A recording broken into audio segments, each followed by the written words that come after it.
you have listened to every analysis, etc. So we're trying to look for a new angle, and we wanted to go from there to what will happen in the future.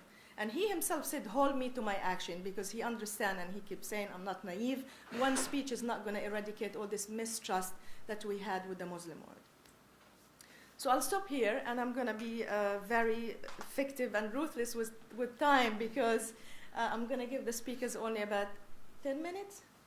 Karen? 10 minutes. To allow us have more of a dialogue. So I would like to encourage people to ask questions. So we will have a different conversation, a more dynamic one than just listening to speakers. And I'm sure they have amazing things to say, not to put them down. So let me start by introducing them. And I'm going to be very brief, because I will ask you to refer to the bios that we have here.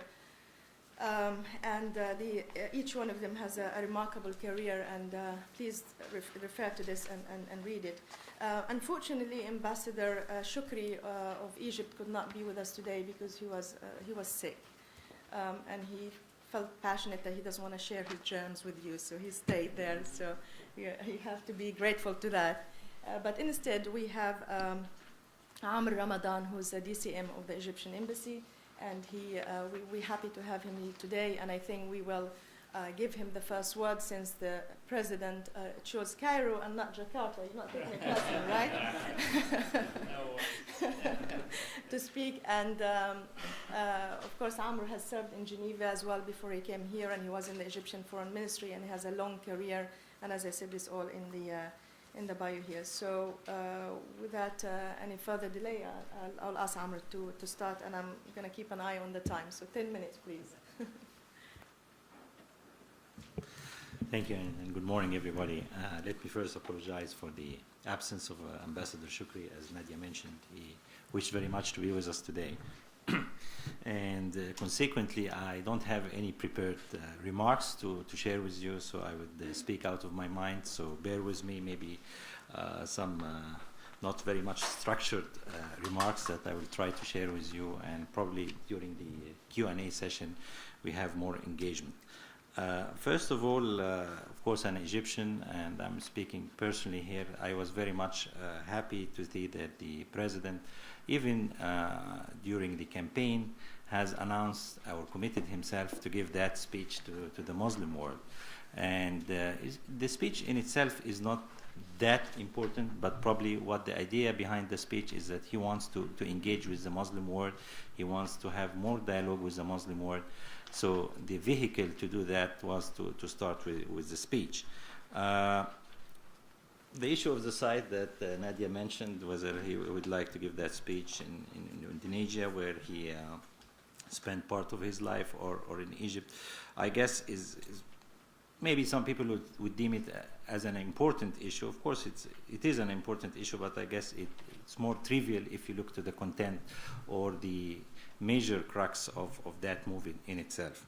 So we were happy to have him in Egypt, and we have, from the very beginning, announced that if he would like to come and give that speech in Egypt, he's very much welcome, but it's his decision. So actually, we haven't invited him for that matter, but rather welcomed the speech. So it was purely President Obama's decision to give the speech from Cairo, which we, of course, as I mentioned, we welcomed, and we're very happy to have him. And I will touch on some consequences of giving that speech in Egypt.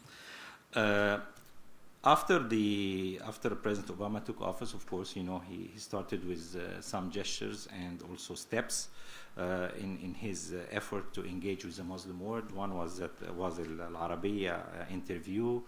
The second, I guess, was a message he sent to the Iranian people during their Nowruz festival. And the third was his speech to some youth in Turkey, which people were a little bit confused whether that is the intended speech he promised or he committed himself to during the campaign or something different. Then came the announcement that he will give the speech in Cairo, so it was known that the remarks he gave with smaller audience in Turkey was not the intended big speech. So we all, of course, if you notice the newspapers in Egypt and the media and the coverage before the speech, it was on daily basis focusing on the speech and what the president would say. Same as in America here, even the newspapers were trying to give him what to say, telling him what you should do, what you shouldn't say, what you should not do, what to visit, where to go, as if everybody was trying to micromanage the visit and the speech.